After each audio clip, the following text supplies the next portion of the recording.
Ready? Are you ready, ladies? Here, excuse me. Ladies over here. We are about to start. I need a lot of focus. We were going through very nice session, very exciting session. And yes, ready everyone? Your phones are on silent? Good, excellent. So hello again. What I would like to do, we have a lot of viewers online. So I am going to recap what happened in the last 1 hour and a half. So first of all, I would like to thank you very, very, very much for your engagement, application, for contribution. So please, to start, let's give very big, exactly, to each and every one of you. Thank you very much. Well done. Okay, what happened this morning? We had 3 working groups. So working group number 1, it was about education, training, and capacity building. And we had as a facilitator, Miss Lina Ayuni. She is the manager, Marine Planning and Monitoring, Environmental Sustainability, Red Sea Global. With her was the co-facilitator, Ms. Zahra Al-Safar, Environmental Stewardship, Lead Sustainable Development at NEOM. Group number 2, Business Opportunities and Financing. The facilitator was our only man in the workshop, Mr. Simon Duran, Managing Director, Halwaipa Limited, and he is also the chair of Global Industry Alliance for Marine Biosafety. Yes, we can applaud him. It was not an easy task for him. Group number 3, Women Visibility and Leadership. The facilitator was Sanjam Gupta, Director of Sitara Shipping, and also the co-facilitator was Nazli Selek, Senior Partner, NSL Law, member of the Executive Committee of WISTA International. So each group had 10 questions. They replied to the questions, and then at the end, the objective was to mention all the recommendations according to the subject. So now, there is a good news. We are extending 10 minutes, not 5 minutes, to each reporter. So I call the working group number 1. They nominate a reporter. Please, the reporter of working group number 1, come here, join us on the floor, and we would like you to share your recommendations. So you have 10 minutes. Thank you. Please present yourself. Fatuma, where are you from? From Djibouti Port. Okay, the floor is yours.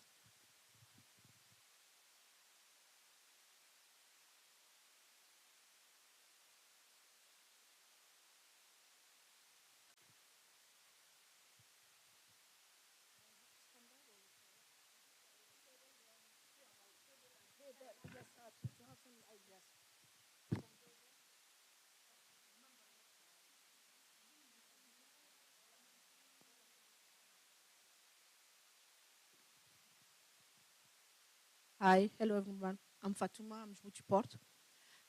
Group 1, we discuss about education, training, and capacity building. Education, first for education, as we did some survey, we need some ship owners and maritime industry. Education, we can build education, we talk about in terms of females. And this is, I think everybody will be okay with me.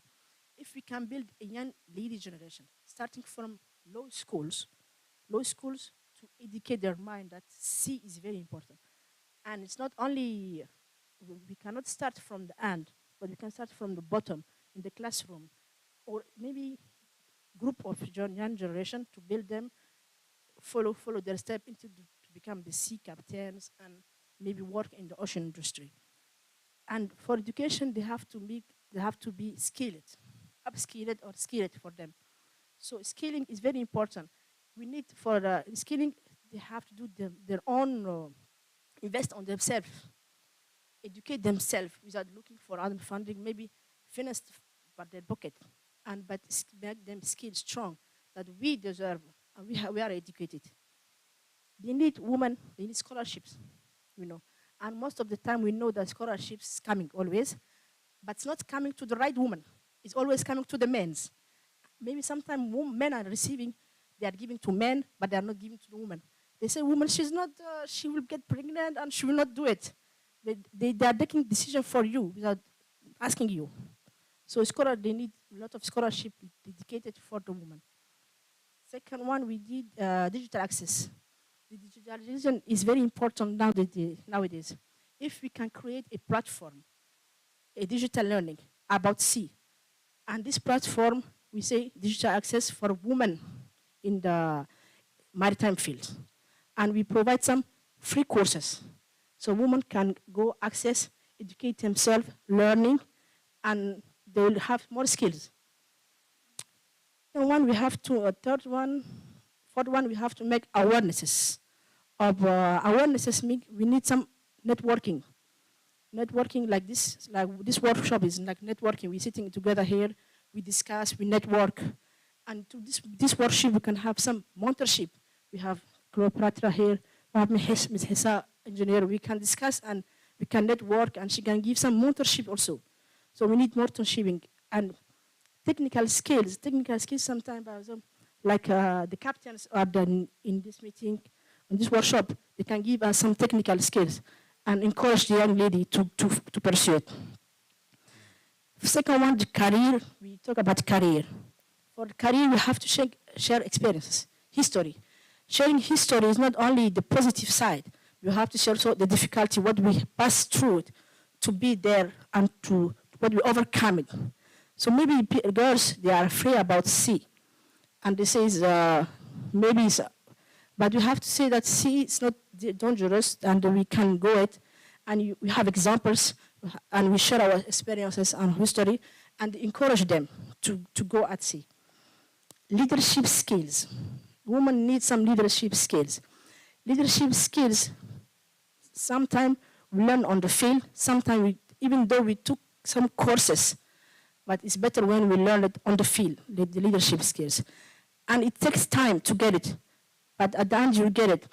And this leadership skill, you have to sit and say, yes, I can do it. I can go it. And have some women soft skills, communication, talking. We have to change perception. Changing perception, we always say women, okay, we always talk about women. Why don't we change the perception of the men? Why we don't bring the men on the table, explain them the benefits of the woman in the sea for them? Sometimes when we say woman, we think that women have something wrong with them. No, men have to change this perception that woman is important for them, and they are bringing a nice contribution to the sea in maritime field. In the women encourage women opportunity allocated to them. Some in company here, we have like my colleagues say, we have one woman. Once we engage one woman, we engage 3 men. But I don't agree with this one. If we give a quota to the women in the company, it's not good. We always have to follow the quota. But why we don't look for the CV, the qualification? Why we don't engage women upon to their qualification? Instead of giving her quota and say, we'll engage one woman and we'll engage one man. But qualification instead of quota. That's, I think, what is all.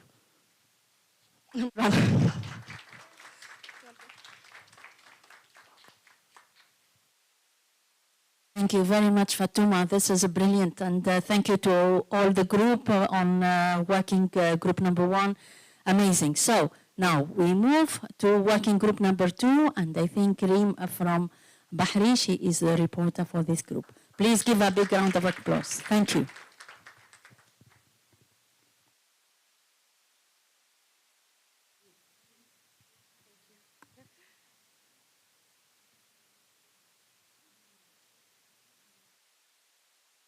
Good afternoon, ladies and gentlemen. Hope you are all doing well. My name is Reem from Bahri Ship Management. I'm in group two. Group two, we were discussing about business opportunities and financing. So starting with the first point, we should consider the culture consideration, which is all culture should believe in women that women are applicable to be fitting in all roles. The second point is the gender suitability. The roles should be balanced between women's and men's. For example, some position you can do it. For example, in my field, I'm working in a new build department, building a ship. So there is some work we can do it from the office, and some work we can do it from the site. So everything there is a connecting to work in both, in office and site. So the roles should be connecting. If people want to work on the site or the office, or for example, changing of position, sometimes you can work on the field, the site itself, and sometimes you can work on the office itself.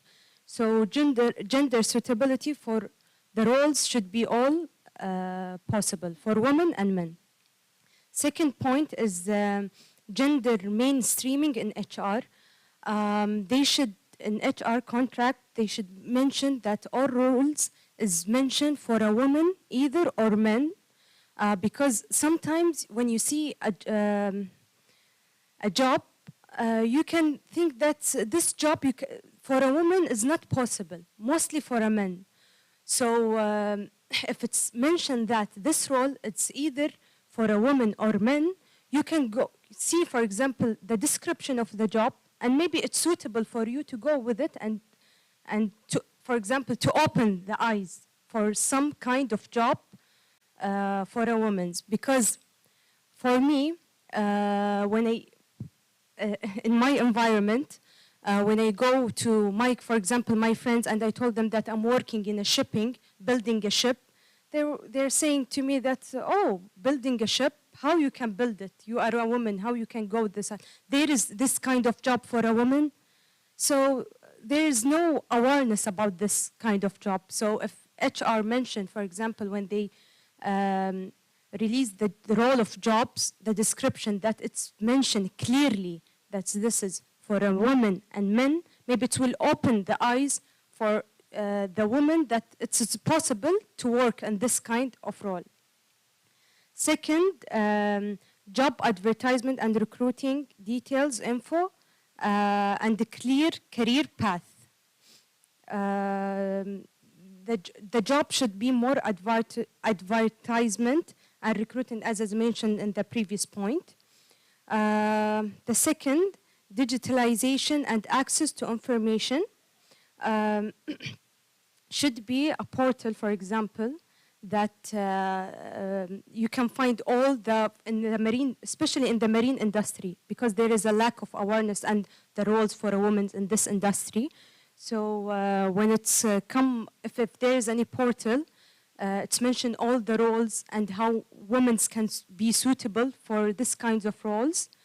Clearly mentioned and describes clearly what you will do in this role. You will find a lot of people coming on this types of jobs. Next, flexibility and facilities in the workplace. For example, I'm talking from the people that working on, especially on the site. If they take a consideration, for example, to put facilities, nurseries for mothers, to put their kids, for the men, some gym, you will see a lot of improvement on the work. The next is training and workshop for different level. It should be more training and more workshop for all kinds of levels. And depending on the level, you can find the suitable workshop. And next, women involvement in decision making and regulation. They should put a woman that can to be involved in the decision making and all the regulation. And finally, as all we are agreed that awareness is the most important and should be increase the awareness, especially in the field of the marine industry. And thank you. Thank you very much, Reem. Now we move to the third group. Yes, you are the reporter, Nazli. Excellent.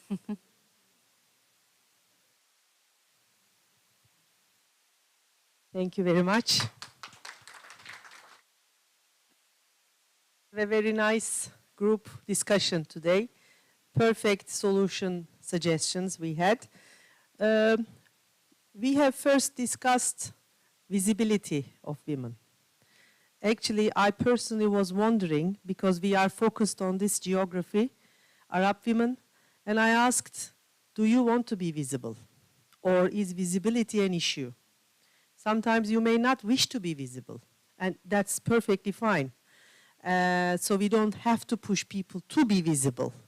But it turned out that everyone believes that visibility, it is not personal appearance only, it's the recognition of the work you do and your values. So we have discussed the issues that are surrounding visibility and also how to empower women in their working environment, how to strengthen them. And the issues were sometimes women can be shy. They may not wish to appear in public. They may prefer not to speak to public, but this doesn't mean that they don't know what they're doing. So let's make that visible, the work that women are doing visible. And also, the women, especially in this part of the world, which I also am a part of the world, this part, we don't want to look weak. We are challenging with many, many issues. We feel that we have to seem strong. So that puts additional pressure on us in each and every occasion we appear. We have to be perfect. We have to look good. Whereas men don't have that at all. They enjoy what they're doing usually. Well, don't you agree, Simon? And that we thought is a little bit lack of confidence, which may have a lot of reasons behind, but we feel it sometimes. And we thought, well, the main issues that were raised is education, which has been discussed in a different session, salary equivalence, and independence. Well, those three are quite important, but we did not focus on that. It comes with within the package anyway, later on. So we thought we discussed about solutions. We all know what we are facing with. Some of us have problems at workplace. Some of us have problems with our bosses or any other person, families, parents. I shared an example in Turkey where we are providing, as Vista Turkey, scholarships to girls who need money for education. It's a program of Vista Turkey, and some parents have some problems. They are afraid. It's not because they are bad parents, but they are afraid that they can lose their daughter to an invasive, global, different culture they see as a threat. We have those parents, this is not a threat. This strengthens their girls in family life, raising children. Mothers are raising kids, even boys. Boys are being raised by women. So I always pray for my mother-in-law. It's a rare thing in Turkey, but I do it. Because he was a good mother-in-law, really. It's important, ladies, to raise good boys so that they treat their girls and their wives well. So when you approach to a family from a point of view that your daughter will raise the kids and that daughter needs to be educated. This doesn't mean that you will lose your daughter. When you give strength to a woman, this doesn't mean that she will be rebellious. She will be on the streets with flags, you know. This is not the case. This is something else. So educating parents and making them aware of things. We have discussed all about that. So we thought encouragement is needed. And it starts with the family, and also this goes on to the workplace or to school, to your male bosses. If you show good examples of women, inspirational examples of visible women whose work is being recognized locally or internationally, is important. So those examples make the position of that woman even more strong. So we thought, well, this was the, I think, most amazing core aspect of the solutions we have created. More role models, female influencers, but those need to be relevant, good examples of what they're doing. There have been some examples raised. You know, if you have kids, girls and boys, they are very much on their phone. They are living in the phone, actually. And they have influencers they follow. They are influenced by, they act like them, they talk like them, they want to do what they are doing. So we thought for young people, good influencers should be encouraged, maybe involved in the business. Maybe they should also influence younger generation to this work environment, maritime. And we all said we need male allies. It's impossible without them. And we thought they're not bad people. Some, you know, they're not. They may not know what we are facing with. Some of them may know, but some of them have no idea. Ladies, they are men, they are not women. So they don't know. Sometimes communication is necessary to tell them what we are facing with, what is important for us, what makes life difficult for us, so that they can help you in a workplace. And I think clever male bosses definitely use this potential of women. So we should make them listen what we are facing with and tell them, well, I will be valuable for you because I have this strength, I am confident I can do this. You just pave the way because these are what I'm facing with. That's what we have discussed. KPI, we discussed. Actually, I think the two main solutions we could think of out of this work group was how shall we create awareness and how shall we make companies, governments to strengthen the position of women. And we came with an idea. Well, actually, Hassa also is one of the, she came with the idea of some incentives that we can create for private sector and also for the governments who do not have this. So to make female appearance or presence in businesses to be supported by certain incentives. And these incentives can be anything. If you have more females in your organization, maybe there can be less tax. I mean, this is something I could... Everything is about money nowadays, so we always think about incentives financially, but, you know, or encouraging companies. So we thought the Ministry of Transport of all countries are the key governmental organization to this, and they are all represented in the IMO. So we thought, when reporting the outcome of this event in the IMO next week, I think we should make this, we should mention this, so make this visible in the IMO meeting, that creating incentives for increasing the number of female presence in the businesses will be a very pushing example for all the governments and the companies, of course. And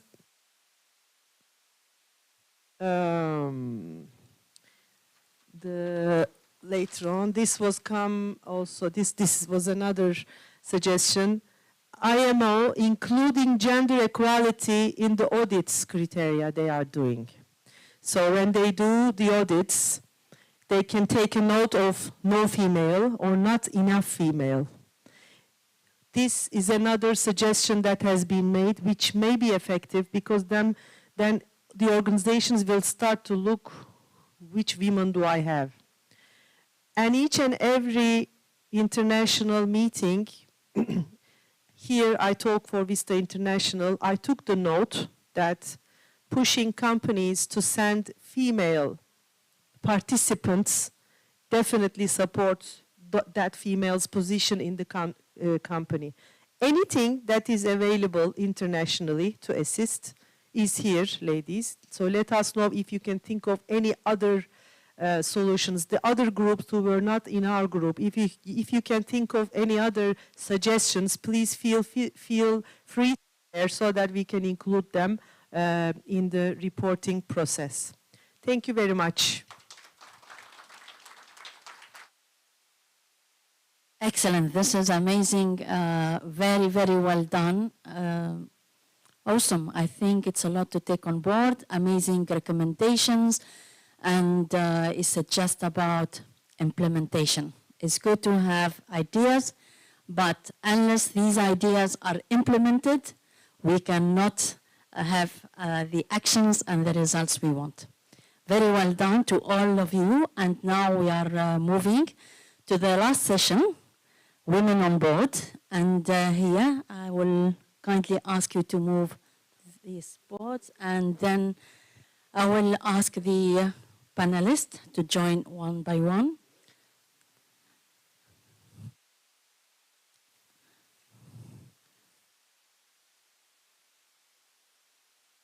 So while they are moving, I explain. So what is this session about? How to increase women's contribution in the maritime sector. The objective of this session is to discuss potential solutions to increase opportunities for women in biofouling management, in line with initiatives led by the IMO, the Glow Fouling Partnerships Project, and the Test Biofouling Project. So I would like to invite Ms. Hayat Al-Yabis. She is the alternate permanent representative of the Kingdom of Saudi Arabia to the International Maritime Organization. Please join us. Please give her a big round of applause. To ask Ms. Hassa, Her Excellency Hassa Al-Malik, President of Arab Women in Maritime Association, AWIMA, to join us. Dr. Cleopatra Dungia Henry, she is the President of World Maritime University. Please join us. Simon, the only man. So Simon Duran, the Managing Director, Halwaipa, Chair of Global Industry Alliance for Marine Biosafety. Please join us. Gupta, please join us. She is the Director of Sitara Shipping. Nazli, please join us. So Nazli Select, Senior Partner MSN Law, member of the Executive Committee of Vista International. So we have Awim and we have Vista, amazing. And then please Lilia join us. So Lilia Khojet El Khil, she is the Project Technical Manager, Glow Fouling Partnerships Project at the IMO. I just want to ask you, please, ladies, put your phones on silent mode. We don't want any interruptions. Okay. We heard the 3 working groups, the recommendations. So now I have one question. It is the same question for each of the panelists. And we need 3 actions. So I'm going to read for you the questions. And increasing the number of women on board is essential for building inclusivity, diversity, and sustainability. However, there is still a long way to achieve that and address the gender gap.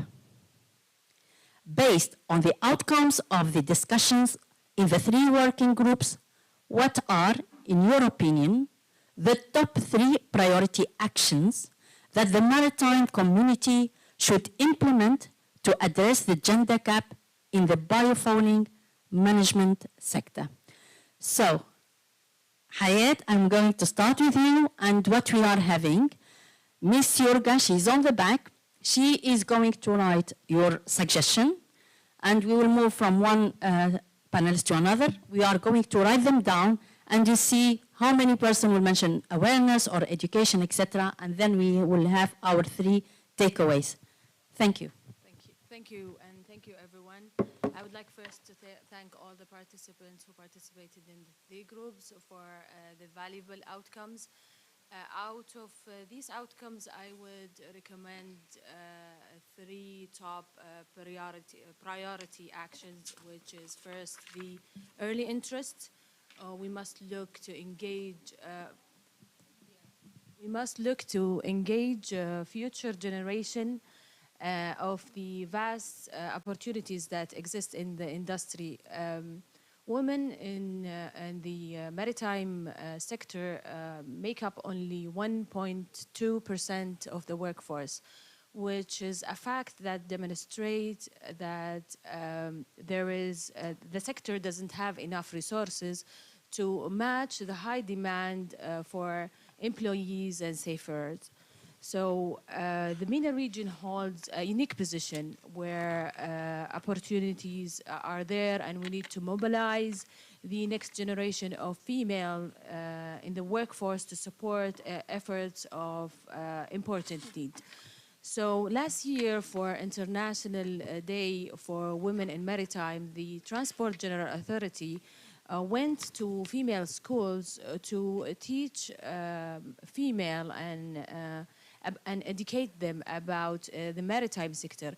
These kind of activities should be pursued, and because these kind of activities always spark an early interest and increased visibility. And the second suggested action would be the retention of women in the field. So now engaging female in an early age and informing them of the opportunities is only the first step. Now we must actively ensure that women in the sector is safe and prioritize retention of women currently in the field and entering it. This means addressing the key challenges that women face in the workforce and trying to find the best solutions to tackle these challenges. We must safeguard the women currently there to ensure their talent and skills are retained. My last suggestion would be the formation of networks. So my 2 previous topics can be included in the forming network through mentoring the next generation, which would increase visibility and show them the diverse job opportunities. And then retention of women in the field can be addressed through creating networks to open communication, to share experiences and resources.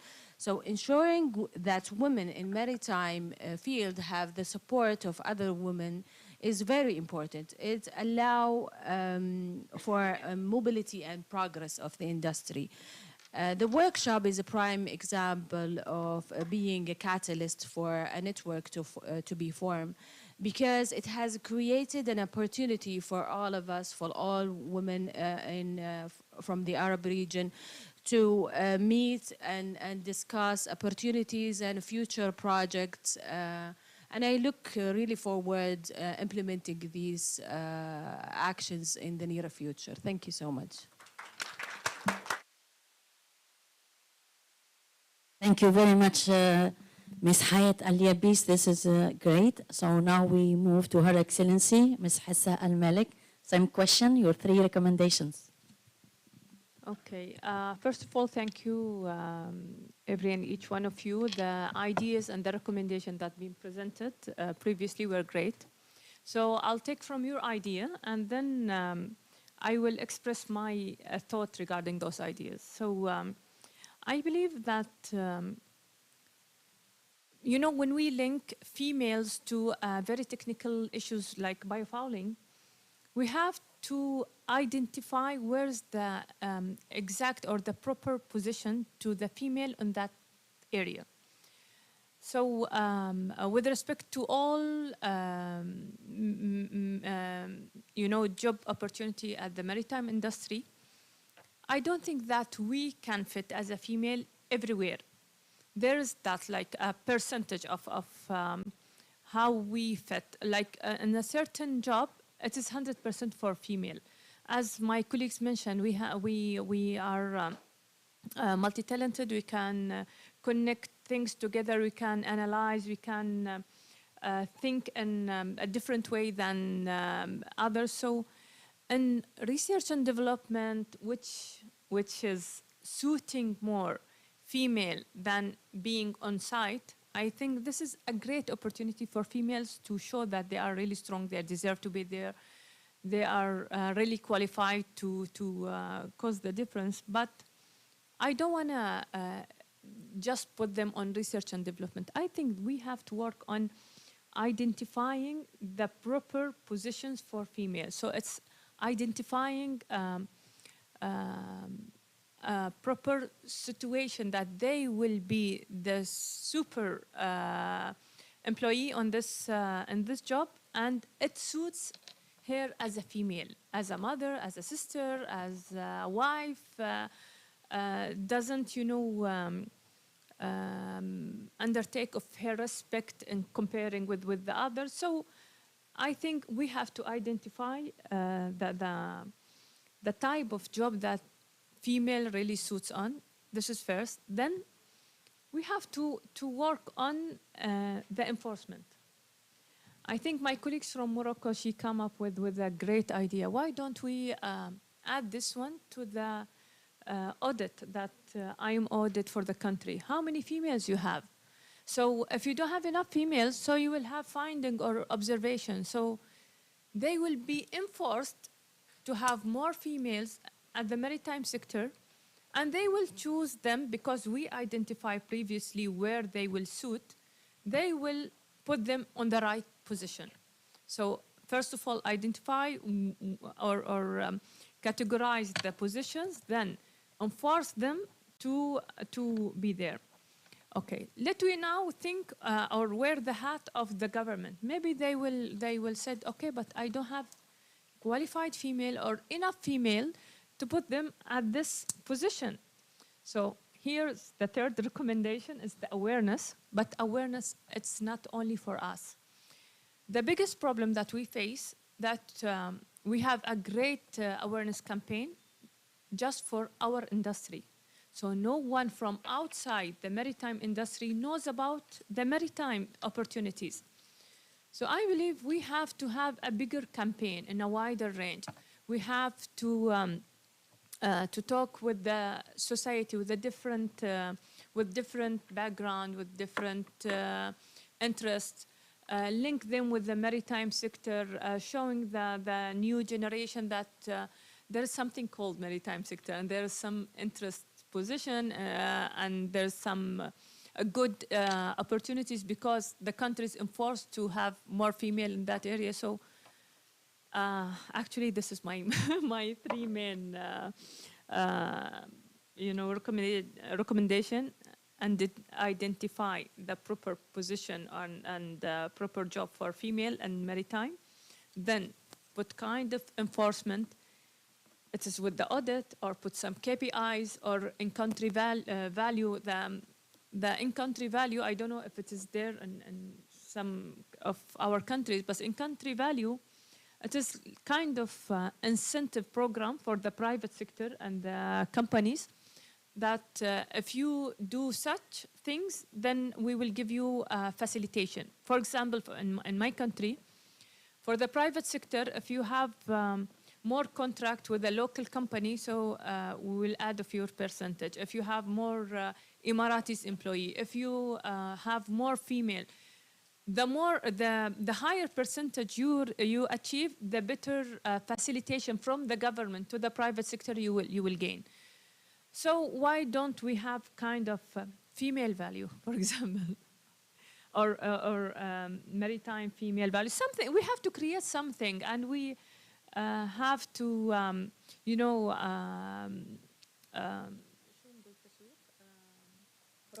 market this idea to the ministers of transport, and then they may took it on the level of their countries.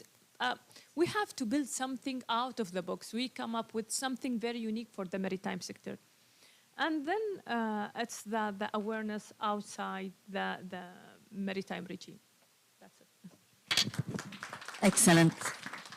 Thank you very much. So now we move to Dr. Cleopatra. Don't be in a hurry, please. Thank you very much for the opportunity and engage in a group of people along this. When you have one man, though, so we have to write the balance. Now, what I wanted to say is that how essential it is to build, in fact, inclusivity, diversity, and sustainability in the maritime industry. And for that, we need to ensure that we can increase the number of women on the boards, and particularly in the area of biofouling and the biofouling management opportunities that exist. This, in my view, can help us improve decision-making, innovation, and profitability. I mean, and that can go for all of us. Despite the progress that we have made in terms of gender parity, the maritime industry, unfortunately, today is still very far from what we would expect up till now, very far from this goal. So we must take targeted actions.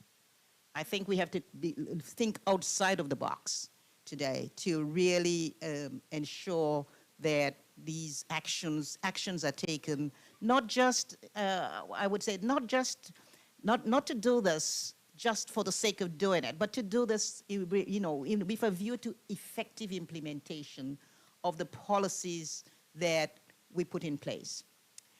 It is also, for me, extremely important that we need to create targeted educational and training programs that address very specific skills and knowledge that are required, and I'm thinking of one particular area, of course, with respect to biofouling management, the biofouling management sector. This includes reskilling, upskilling opportunities for women. We need to do that as a very separate element, and as well as mentoring and networking in order to help us attract a new generation, both not just men and women. We must address the educational needs. That's extremely important for women in order for them to fulfill the jobs in the maritime, particularly in maritime biofouling. We need to focus on reskilling, upskilling, and of course, an example I wanted to give, understanding of the maritime ecology, the knowledge of material science, surface engineering, biotechnology, understanding the environmental regulations and the policies that are being put into place. The IMO has an important role to play. We just want the IMO to be more dynamic. We also need to develop the project management skills and technical skills when we seek to monitor and to manage the processes and the opportunities before us. In addition, skills. We need skills in communication. We need skills in collaboration. And this will also be critical for women and their participation if we really want them to engage and take their roles in terms of biofouling related jobs. So at WMU, we focus on developing these skills for the future maritime professionals, in particular, leaders in the maritime and ocean sector, and particularly with respect to women. Much more of this. We have all of the women here today But when do we bring all the men and women together to make the difference? We can't do this in isolation. It's good that we are having this event, but it's not good enough if we're not bringing them on board or they are not bringing us on board. So, yeah. Okay. It is also important for us to address the challenges that women face. We face a lot of challenges, but we have our own, we have ourselves take these issues on. We must not attend and wait for this to happen. And all of these women here today and all of this week that we've been here for the last 2 days, today is the second day, I think we can make a huge impact. So many of us are here. And the men who are here with us, thank you so much. We can take this forward. We can work together with the entire industry, but the industry must come on board. We can't do it without the industry. The industry must come on board in terms of the engagement that we all would like to see. And finally, so I could stop there and then others we can at any time continue, I would want to say as well, it is very important for us to address the challenges that we as women face in making the contributions that we need to make and in acknowledging the professional sphere that we need to occupy. So it's not just for us, for this event. We have to occupy our space. It's up to us to do that. And we can. Yes, we can. I'll stop there for now. Thank you. Amazing. Thank you very much. So, Simon, it's your turn. No pressure. Thank you very much. Thank you to those before me and those following me. And I'd like to say, first of all, thank you to the HIA and the TGA and the IMO for including me in this workshop. This is beyond my wildest dreams, and I hope the first of many. So congratulations for this. My 3 points. Yeah, it's all been said, nearly, but I'm going to repeat it anyway. My first point is an obvious one, which is increasing awareness and education. The one key step in addressing the gender gap is to increase awareness and education about the opportunities available in the maritime industry, specifically biofouling management sector. And this can be done through outreach programs at schools and universities, but it is all about educating and showing people what's available. And all of these things need to be done in a gender-neutral way. Additionally, by providing training and educational opportunities for women currently working in industry, it will open them to other career changes. I mean, we heard in our group how somebody had started doing one thing, but had progressed to another. So with more educational opportunities, there's more that women can do. And it's your choice. It's up to you. So awareness and education is where it all starts. The second one, I think, is fostering a culture of inclusivity. To attract and retain more women in the biofouling management sector, it is important to create a culture of inclusivity that values diversity and promotes gender equality. We need to address the unconscious bias. We heard about this in our group. And there is an unconscious bias in hiring and promotion and things like that. But we need to get beyond that. And we're all guilty of it. Everybody, and we heard in our group how I can't open a flower shop in Dubai because of unconscious bias. It's just the way it is. But companies can establish mentorship and networking programs that connect women with established professionals. And all of these things can advance where women are going in the maritime industry and the biofouling sector. My third point, which I think is quite relevant for where we are, is an advocate for change. I'm an advocate for change. And I think it's important for the maritime community to advocate for change at the industry and policy level. And there's no better example of that than being sat here in the Kingdom of Saudi Arabia. And if you look at the change in the Kingdom of Saudi Arabia And I say maybe the last 5 years, but the change is unbelievable. And it's a good example for the world. And we heard from Reem, who works at Bari, and how I have to go to their office in Dubai now and see just how many women are there. I mean, but this is all reflective of the Kingdom of Saudi Arabia and how they are an advocate for change. And it shouldn't just be here, it should be globally and industry-wide. We need to promote gender diversity and inclusion.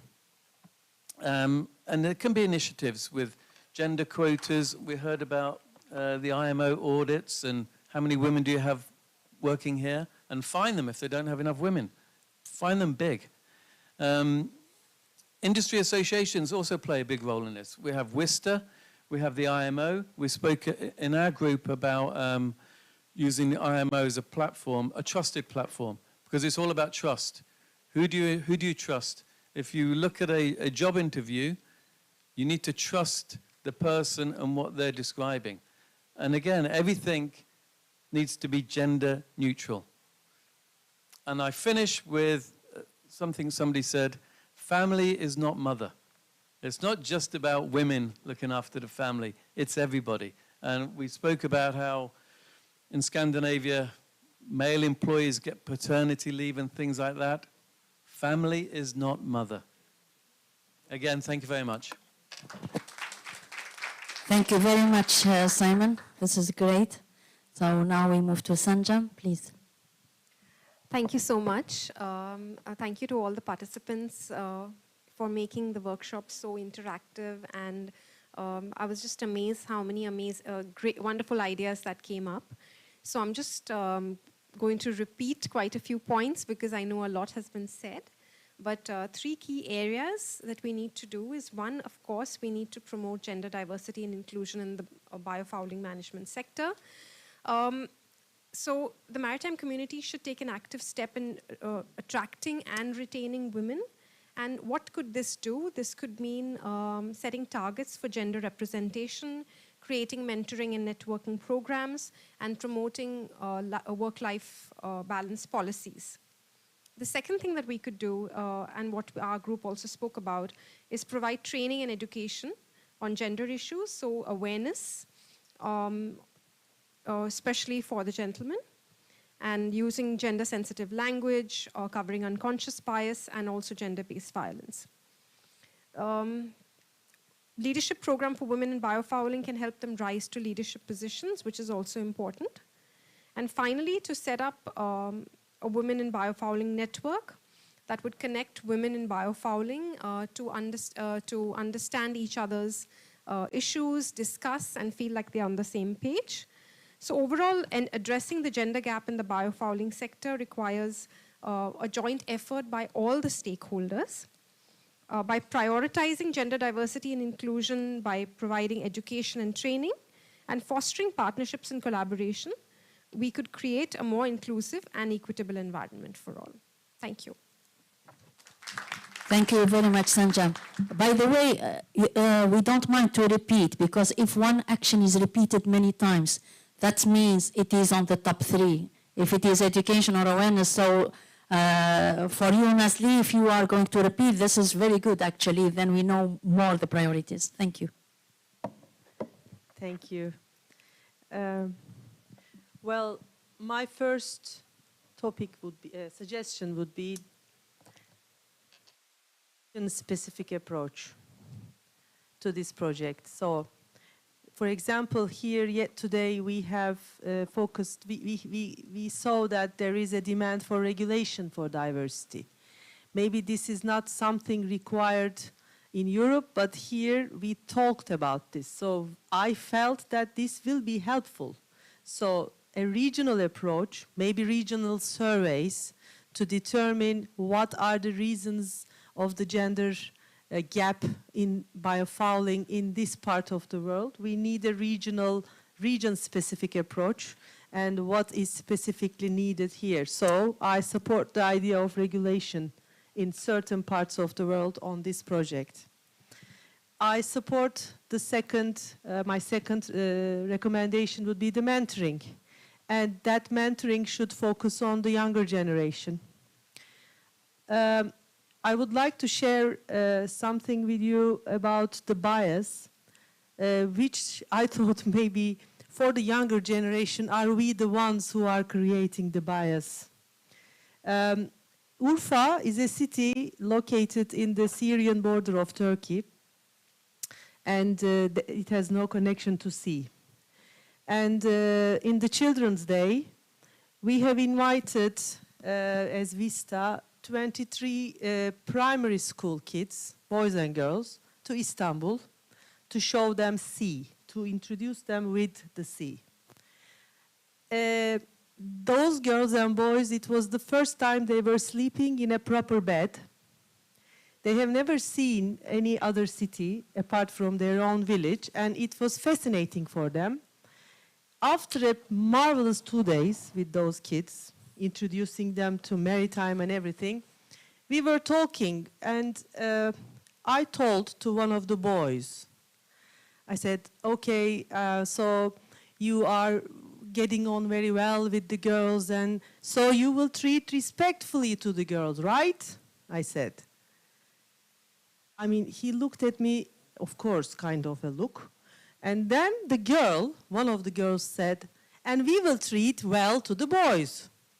The girl said, so I thought, well, these kids don't have that now. Why are we sometimes creating this? So younger generation is better than us. And I think we need to use their non-biased approach at the moment. They are different, and they maybe did not experience what we have experienced. We should definitely take them on board. We should mentor them and let them mentor us. That will be my second point. And networking. Networking is extremely important, I believe, and I think it has to be a specific implementation of best practices.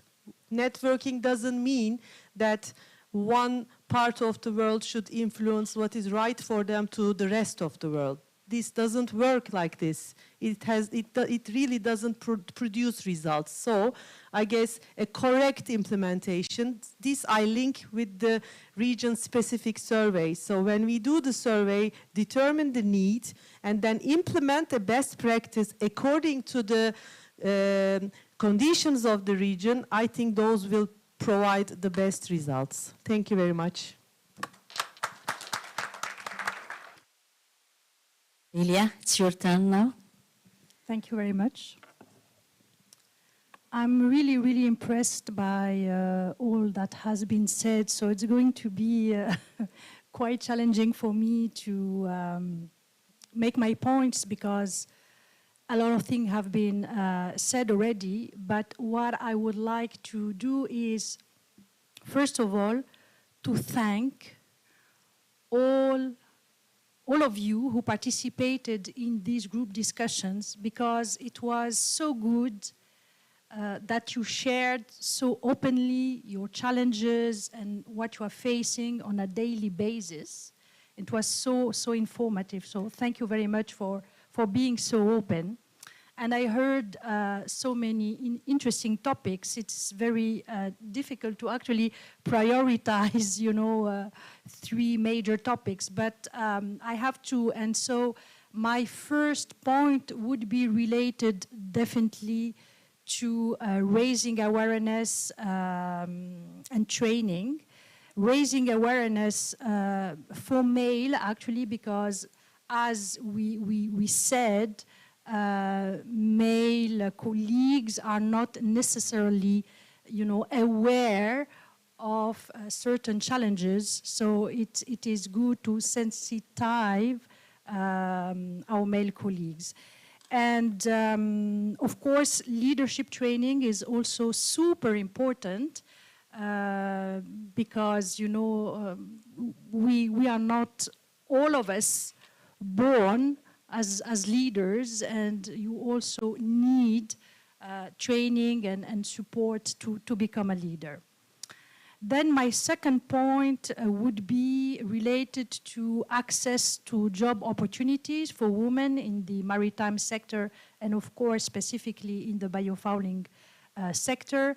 And here the role of human resources whether in the private sector or, you know, in organizations, is super important. So all what we heard about, you know, describing the tasks and making sure women understand that some positions are open for them is super important on you know, in practical terms. And also, of course, making the sector more attractive.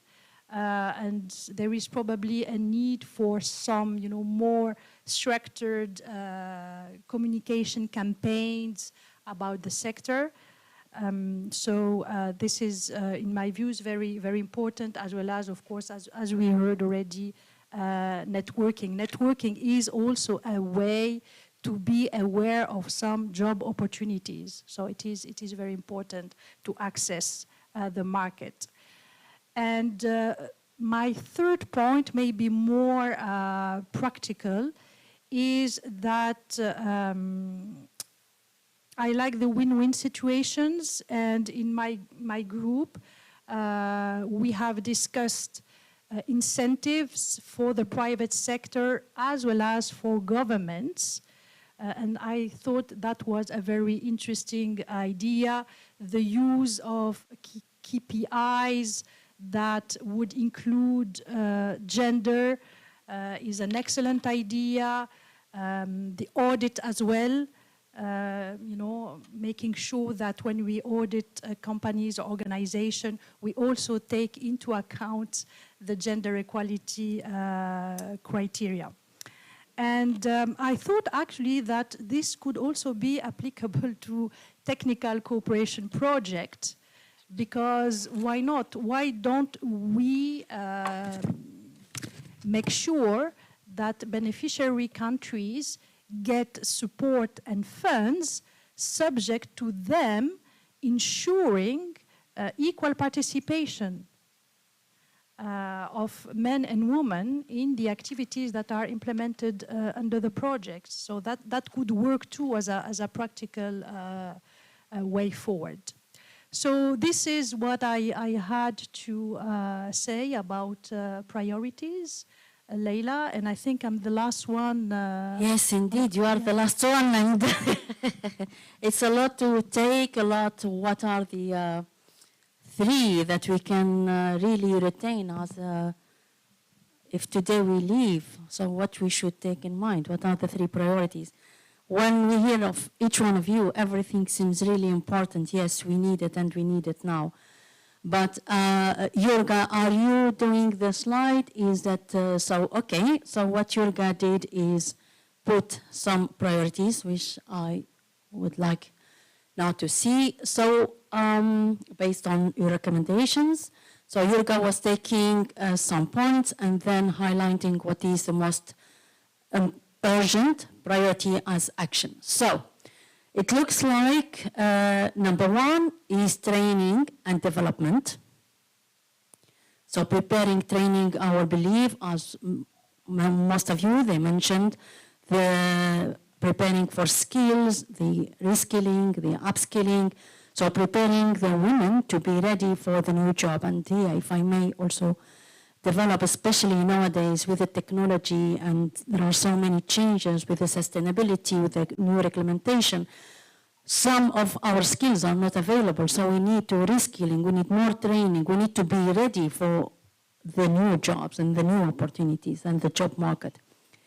Education for the new generation is coming at number two. So if I may say, number one, the training comes with five people, 5 of the speakers, and number two, education as a second action. So education for youth, I think some were details, and even from the outcome of the workshop, when we said we need to increase the education and awareness, basically from the children from the primary school going to secondary and then university. So education is really important. I think you didn't put them in order, right? So, okay. Sorry about that. I thought they are in order. But, okay, let me repeat. So number one is training and development, so with 5 points. Number 2 as action is coming for diversity and inclusivity, making more surveys, regulation, KPIs. So here when we talk, it's mainly how about to implement gender mainstreamings for public sector, private sector. Whenever there is a job opportunity, we need to have opportunities, and here we'll develop more when we said about regulation, and HR have a really big role here. So when there is an opportunity, they can include this job is open for male and female. And then we give really detailed job description, so we make it easy for women to know what to expect, what is the job about, and then they can also apply for this job. So inclusivity, diversity, and also someone mentioned sustainability. So these are very important, and KPIs in a sense, okay, yes, I think when we mention this to give incentives to the private sector or also to public sector, why both? We are all responsible, right? Accountability is for both, and in our group when we were discussing earlier about how to divide the actions, we said there is responsibility for the private sector, public sector, also the academia, NGOs, and also personal, individual personal responsibilities. Incentives will be really, really good. And Dr. Hassa, Her Excellency, she mentioned about incentives, maybe to start with the Ministry of Transport. Yes, why not? I mean, if any company, any ministry that they will have 50-50 or start at least to implement, or for the private sector to give them, it's like nowadays, in my knowledge, now we give incentives to the private sector about decarbonization to reduce carbon emission, and then we need also incentives to encourage more women to be on board, to encourage more women to be at each level. We need women at each level, not just only leadership, but also we need them at all the value chain of the specifically biofouling management. Leadership. Now okay, you're so in trouble, no. Leila. No. You're in trouble because many of them got 3 points. So yes. So exactly. So leadership. Okay. So sorry. Communication and promotion, mentorship, networking. we had a suggestion here. If we can combine awareness Exactly. with the communication. That's and what I am promotion, going to do. I think there are a few things that we can combine. So we can, training and development, mentorship can be together also. Education. Number 1, training and development job markets is also including mentorship. I think mentorship can be included in training and development. Development is also about skills, and also I would like to add, not to forget personal development. And for personal development, we need mentorship. And Nazli earlier, she mentioned about young people, and it's our responsibility also to coach, to mentor, to help the young generation. Yes, they have different mentality. We need them also, so don't get me wrong. We need you. Miral is over there. We need your new thoughts, your new way. It's work together. We can help with our experience. You can help us what you need, and with the technology, with all the changes. So it's teamwork. So Jurga, if you can combine these together, that will be really good. Communication and promotion, awareness. I will put them in a way together, because if we communicate, we increase awareness. How can we increase the awareness? We need to communicate. So, and this is communication really at large. Communication internally in the company. So how can we communicate there are job opportunities? How can we communicate there is a problem when it comes to gender? So internal communication. So each institution, they need a communication. We need to increase the awareness. How can we increase there is a problem? So also the role of media and social media. Let's not ignore that. Today, thanks to the technology, and here we don't have a point about digitalization and technology, but this can be helping also education, access to information. this is very important. Communication and how to communicate also. You know, we need data. What do we need to communicate? We need to assess what we have, and then we implement the actions. So we have now 2.44 and leadership networking. So they are slightly different. And go with the communication as well. Yes, yes, exactly. So we can do that.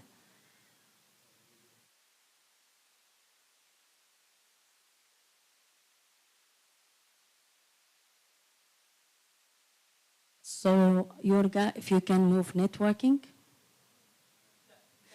In fact, if we develop a little bit on that, like what AWINA, WISTA, and all these associations are doing, they are a platform for networking.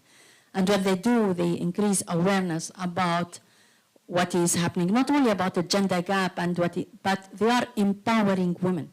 Sharing information. Information is power. So what they do, sharing in these platforms by organizing workshops and trainings, and so they are empowering women. Networking is empowerment. We are getting there, I think. So education can be with training. Yeah, we are getting there. Education, training, mentorship, they are all in the same pool, if we can say that. Awareness building, networking, communication.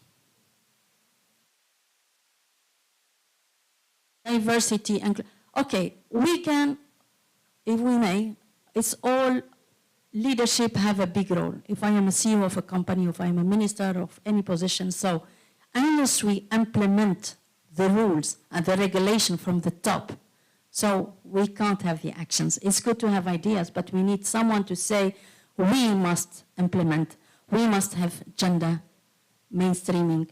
So probably we can also have leadership. So leadership can allow diversity, inclusivity, sustainability. I think you should put education first.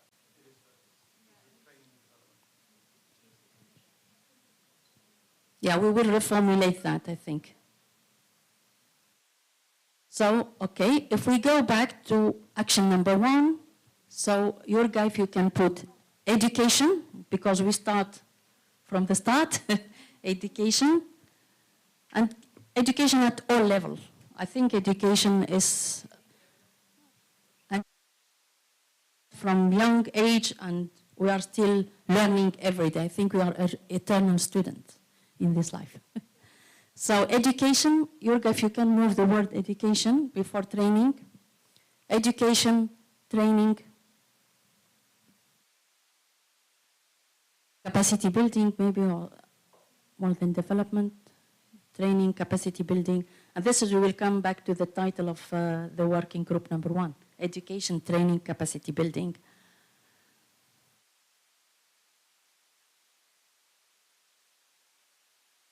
Excellent. Now, we can put communication. I think you should put awareness raising. How can we increase the awareness? We need to communicate. So we put communication, awareness raising,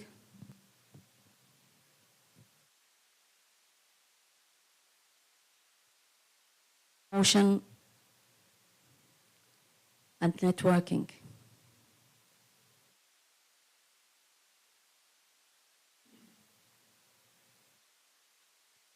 Last point, we can start with leadership. Leadership for diversity, leadership for inclusivity, leadership for sustainability. So many tools how we can achieve that.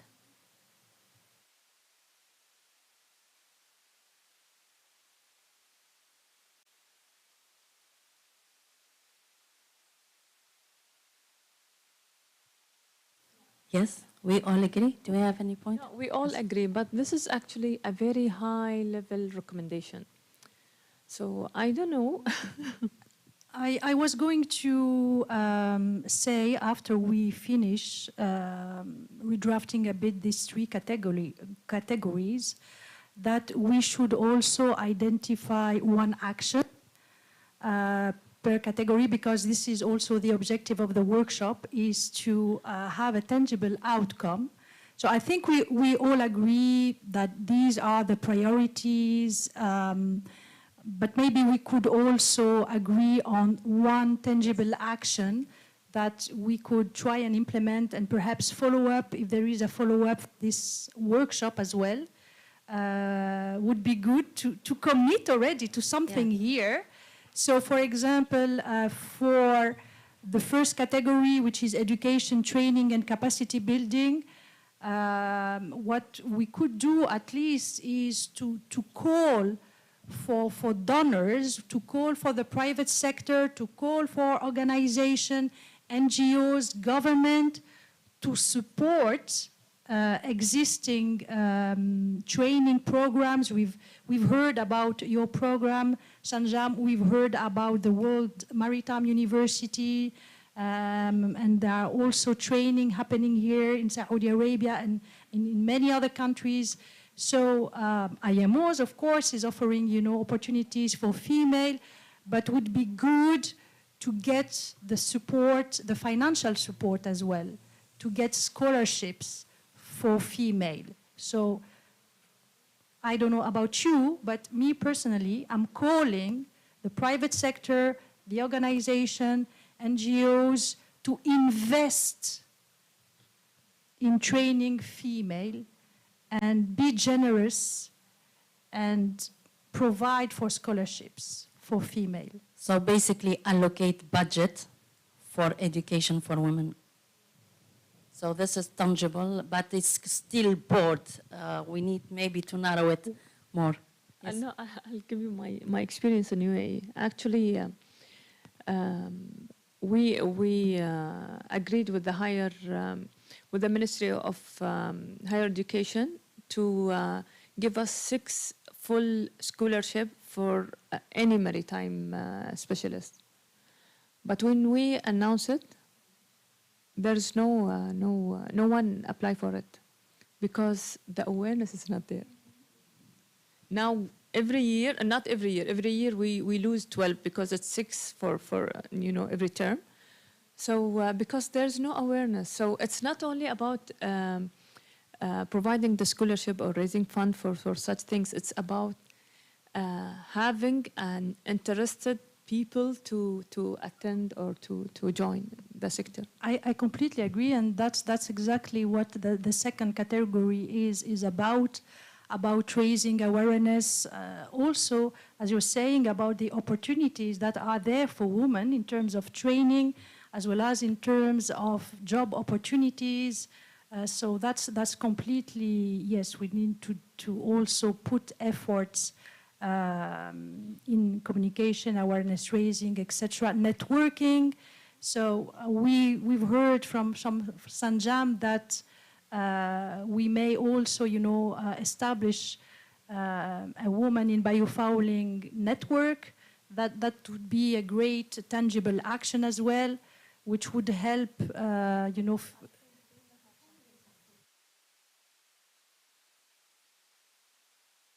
Yes. Sorry. Yes, of course.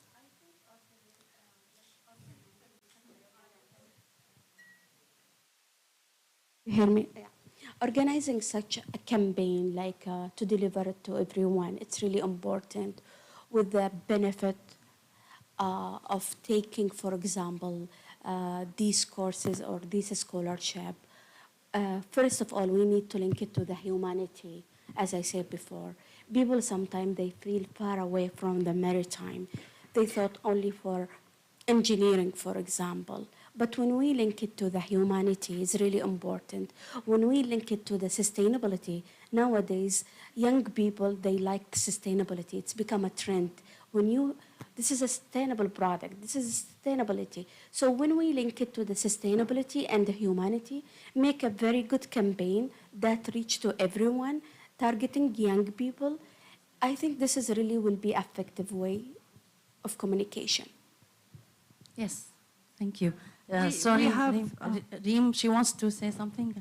And Dr. Cleopatra. I don't know, but I have a suggestion. If we can have a portal and a trusted website, for example, IMO, to go to the website and you can find some portal, you can find the roles and positions and some example for women that are working on maritime sector, that it will be easy for research, especially when it's a trusted website, of course, so it will be a good idea, especially for awareness and raising this for women.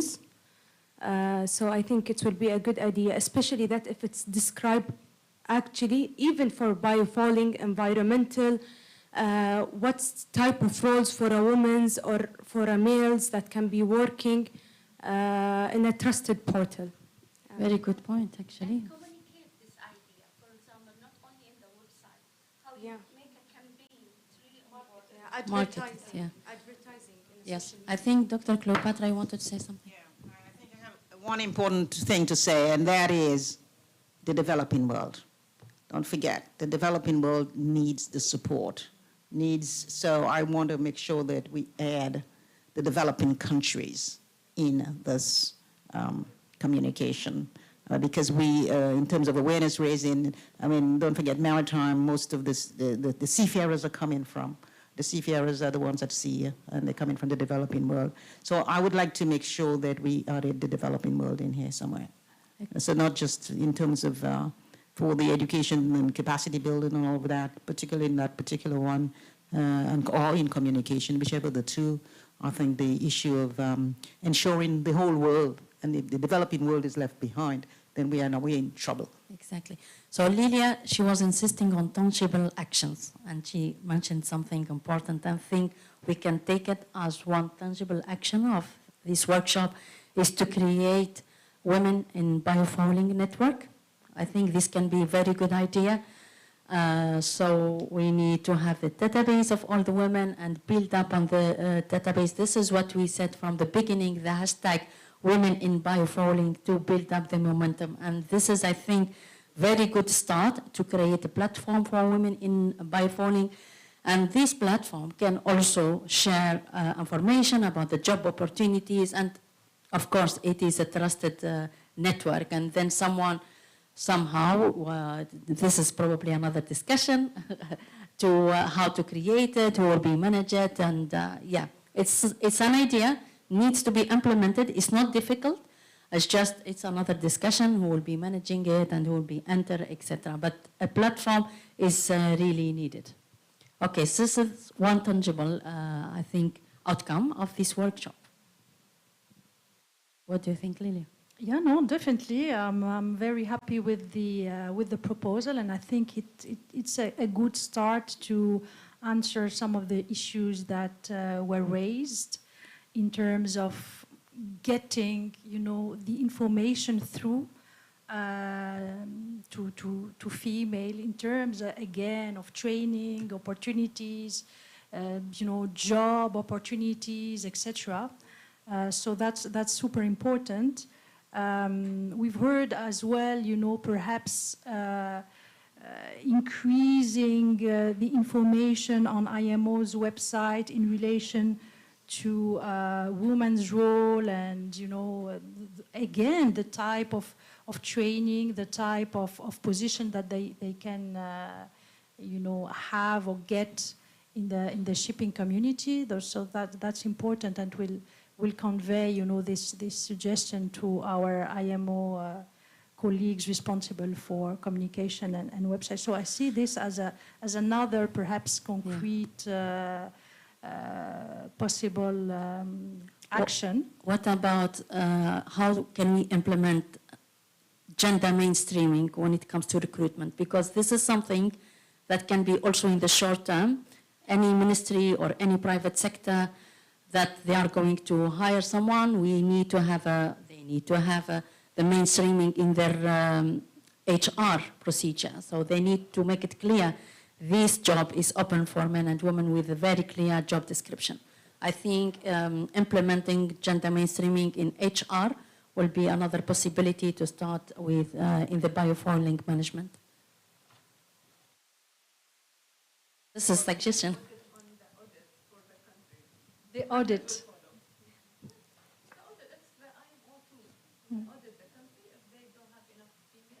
I think I will definitely need to speak with my colleagues at IMO responsible for the audit scheme and see, you know, whether or not they can consider this. We can discuss it. Yes, Audit and incentives, with, right? With our colleagues. Yeah. I think it's good to have like a gender index. So where are we and where are we going to? Yeah. Yeah. Yeah.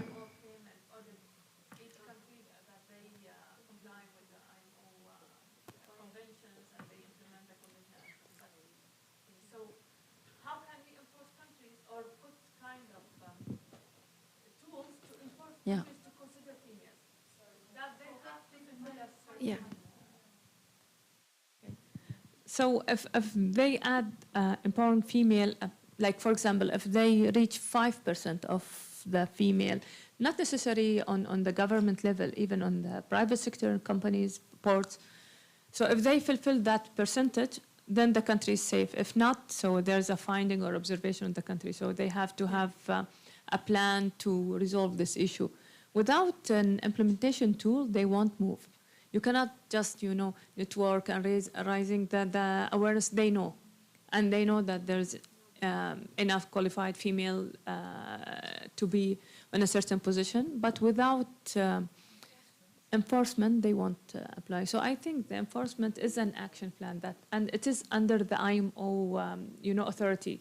They can add something on the audit scheme to implement it and enforce countries to have more females. Absolutely. Can I just add to that? Yes. I think that if you can go one step further and say if you rank countries on how friendly they are towards gender or their policies. So if the IMO, so I know you're talking about audits, but if you actually rank countries, and so in a way the countries that perform really well will get a high ranking, and it's a way of kind of showcasing them. And the countries that get a very low ranking, I think it's the point is not to shame them, but I think that they would automatically get motivated by looking at countries that are getting a better ranking. So rank the countries in the, you know, the IMO could do that in probably at least find some sort of an index. In Europe, there is this SHE index in Norway where it's an index voluntarily taken by companies that rank by companies that ranks companies on how friendly they are towards gender. So if such an index could be applied to the countries, then I think it would motivate the countries who are not doing so well to move up the next year. I disagree. Ranking makes some countries miserable and feel even more lonely, because this doesn't change the fact. Ranking only labels them, I think. It affects, because we know who are more gender-friendly, who are not, and if we are trying to improve the ones who are not, ranking doesn't help normally, especially in those countries, the legislators, the governments are feeling ashamed. Although that is not the idea, it sometimes do not work, I believe. Include. It's always good to agree and disagree. Okay, yes, please. In my perspective of view, that the roles and the job should be mentioned clearly, that every role, and not every, but most the roles in marine sector or biofouling, that could be working not only on the site, because everything, for example, when I'm working in building a ship, so when everyone asks me, what do you work? I tell them building a ship. How? You go to the site and stay there all the time? I told them, no, I'm just working from the office, reviewing some drawing, and I'm applying what I have studied, but from the office, because especially in Arab women, they prefer to work from office. So if there is a clear view that the roles could be work from the office or from the site, you will find a lot of Arab women that will be happy to join maritime sector or biofouling and all environment. This is again about communication, Yeah. clearly. Okay, one idea because we have two tangible actions. One, the first one for education, training, and capacity building. So the idea probably is to organize after this workshop, another workshop, or like even it can be either physically or on Zoom, and build up on this momentum. And so we know the subject, we know the challenging, and we need to reach more women. So I think today we were like a family, very nice group. It's a start. So we need to make the network bigger. So probably as a follow-up and tangible action, maybe in 1 month or 2 months, I mean, in very short period, within the 3 months, let's put it this way, to organize another biofouling for women, probably bigger, maybe international or national, or we keep it Arab women. And then we have more ideas and more sharing to opportunities, knowledge, so we can plan it, and at least we know there is something coming, something to look forward, something to, think about it, what we can add. And I think after this workshop, we are going to do a report, and the IMO is going to send you the report with a list of participants. Someone asked for the list of participants, so I think the IMO can share it. There is no problem with that. So like this, we can have 3 tangible. It's good to have, it's fair for each group. So 3 tangible ideas, feasible ideas. And it's not just about ideas, it's about implementation. And it's not just the responsibility of the public or private sector, it is also individual responsibility. It's also for us to make the change. Yes, Dr. Cleopatra. Yes, and before you all leave, I want to see more women coming to WMU to do their master's degree. So Excellent. That's my message. Okay. Please, we want that. We want to see more women in maritime at the higher levels, okay? So I look forward to seeing that one of those days. Yeah, and so if you're talking about, again, more women in leadership positions, I think then for the first thing we should have training for women. I mean, Yes. again, we could do what we're doing with the leadership program. We could do the same for women in biofouling. We could have a concentrated program just for women in biofouling. Yes, that's what I said about the Zoom, to think about what we can do with the actions, a plan, okay, in the next meeting, either virtually or physically, to say, okay, these are some actions that we can take, and everyone is involved. I think the IMO is very open, and with the test biofouling they are doing, the questionnaires, the information, I think we have enough material, and we are not running out of ideas. It's just how to put them in an effective way, in very sustainable way also. Simon. Yeah, I'm just thinking out loud in that education starts with little people, young people. And we need to look, or you ladies need to look at an outreach program to reach women, girls in the schools, whether that's with the education authorities, but it's no good waiting until they've gone to university and then they find out what the opportunities are. There needs to be a way to highlight that these opportunities are available later in their education. But Yeah. how do you do that? Do you do that with the education authorities? That's the challenge. My idea, and I keep expressing it, that we have to have a foreign voice expressing the maritime sector, because when we talk to each other, we know each other. So it doesn't sound out. So for example, in UAE now I'm planning to have one of the public influencer. He's advertising restaurants and social things. So I want him to be our maritime ambassador, because once he will talk about maritime, the audience that will hear about maritime, and I pull more attention from a different, category and from outside the maritime industry. Here where we would reach them. After that, after pulling their attention, we can give like intensive awareness program for them. But first of all, we have to pull their attention that there is something called maritime, and we want to know more about it. TikTok will be good for that. TikTok, Snapchat, Instagrams. Now it is the new trend. We have to follow the trend. Excellent. I think we finished this session. We are running slightly behind the schedule, but these are very important discussions. Therefore, we need to take our time.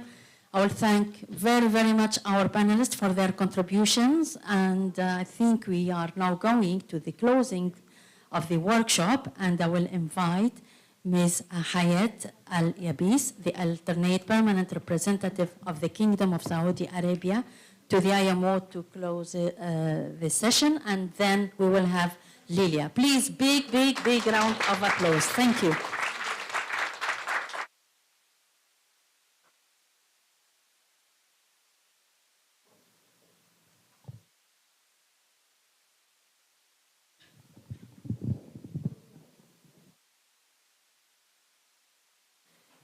Well, in the beginning, I would like to thank you all for your participation in the workshop. Ladies and gentlemen, it's my honor to present the closing remarks for the Arab Women in Maritime Biofouling Management Workshop on behalf of the Transport General Authority and the Kingdom of Saudi Arabia. This workshop has been an enlightening experience, and I'm confident of the lessons learned here today will be taken and applied to make a positive impact not only in the region but the world. I would firstly like to thank you all of you who have participated in this workshop, and it has been a pleasure to meet you all, and we're looking forward for our cooperation in the near future and to work closely with all of you. A special thank to the IMO and to the great Biofouling team for their efforts in this workshop, and all the speakers who have participated. This event has been an enormous success, and we have everyone in this room to thank for this amazing outcomes. This event marks the first ever workshop, a regional workshop dedicated for women in the MENA region and in the world. But I hope it won't be the last, of course. Having female representatives from 18 countries across the Middle East region to create action and impact in the preservation of ocean, biodiversity, and biofouling management. We have, in this workshop, we have explored vast areas from invasive species and the aquatic environment, water cleaning issues, energy efficiency, and reduction of emissions from shipping. We have reviewed opportunities and difficulties for the Middle East and the wider world to address the important issue facing the maritime world. We know that ports, regulations, organizations, and member states must come together to develop initiatives and a global response to biofouling. Most importantly, we know that women must be included in an important role in biofouling management. So, and together at this event, we have gathered to show how women will play an essential role and promote healthy ocean in the future. This workshop represents significant progress in both bringing further attention to this important issue facing the maritime environment, as well as showing to the world the impact of women in maritime.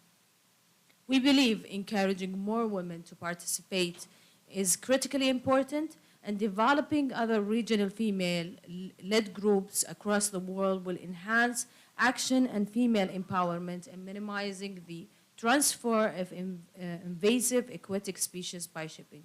We hope that women will lead on this issue in the future, and that the participants today can help lead the development of this group collaboratively.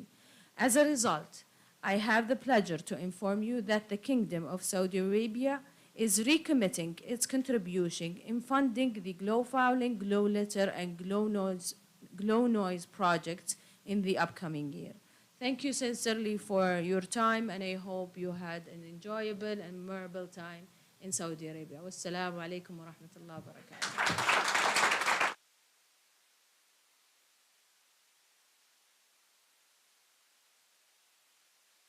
This is a very good announcement. Thank you very much.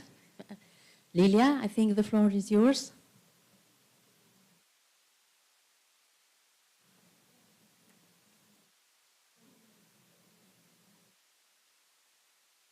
Thank you, Hayat, and thank you, Leila.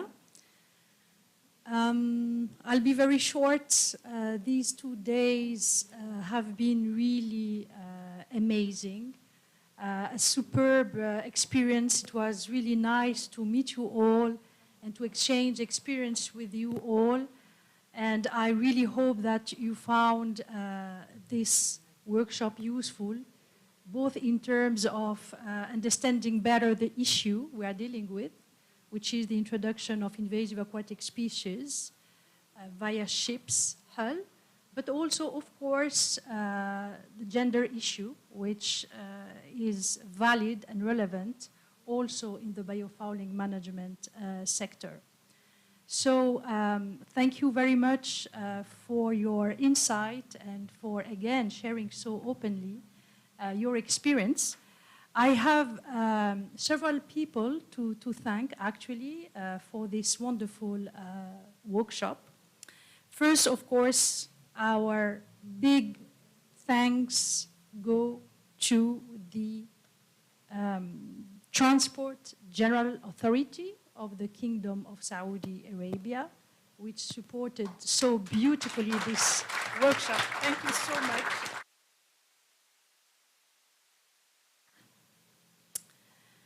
It was an honor and a pleasure to get to know you and to collaborate with the TGA team, both in Riyadh and also in London, at the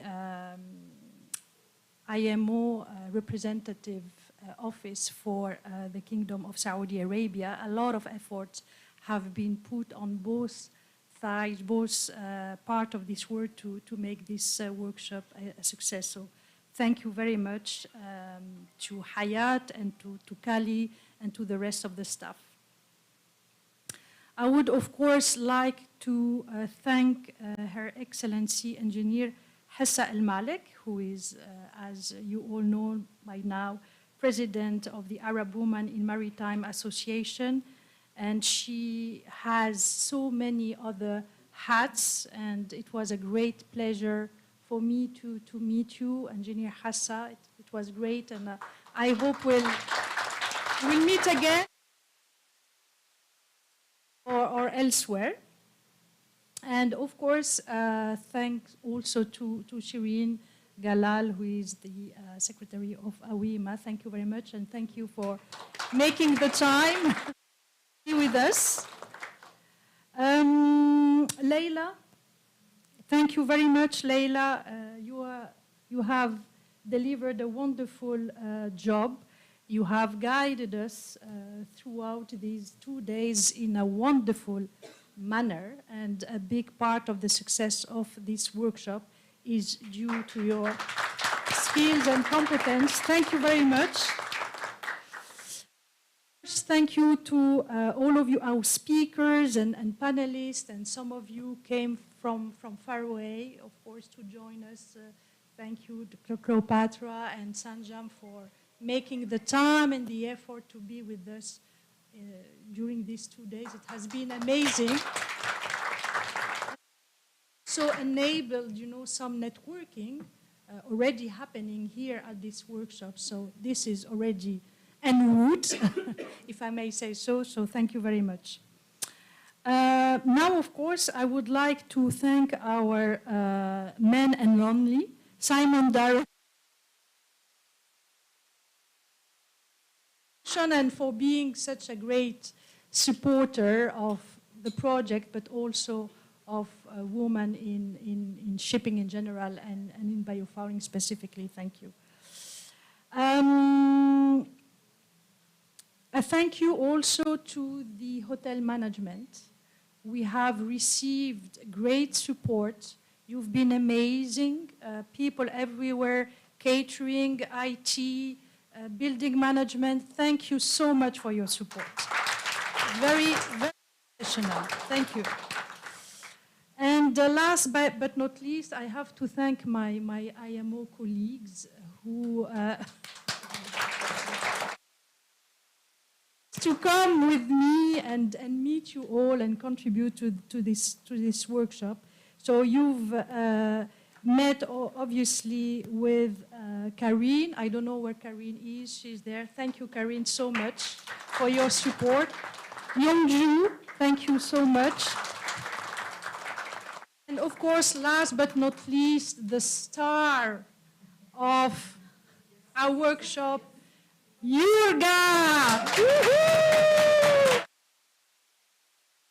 She has been working so hard on all fronts. I mean, you have made this workshop a success, and she's a great woman. She also delivered a presentation. So I'm saying she's on all fronts. She's on all fronts. Well done, Yurga. Thank you very much. So, thank you. Thank you very much. Thank you. And with this, I will tell you, I hope, à bientôt. I hope we will meet again and continue the discussion and follow up on the actions we have prioritized. And I will I will ask Leila to come now. And yes, thank you. Thank you, Leila. Thank you very much, Lilia. She deserves a big round of applause because this workshop was not happening without your idea. And thank you to the IMO, thank you to the TGA, thank you to each one of you to make this workshop successful, fruitful, impactful, as exactly what we said at the beginning. Okay, I know you are in a rush. So at 2 o'clock, those who would like to go to the port of Jeddah, the transport is arranged at 2 o'clock. 2 o'clock, you need to be at the reception. So please, if you are leaving later, make sure you check out. You take off your luggage from the room unless you decide to extend your stay or your day.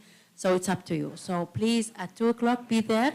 And we are going to the port of Jeddah, and then we are going straight to the Old Town. So if you would like to just go to the port, probably you can speak to Kali or Yurga to arrange that. Thank you, thank you, thank you, and all the best. Shukran.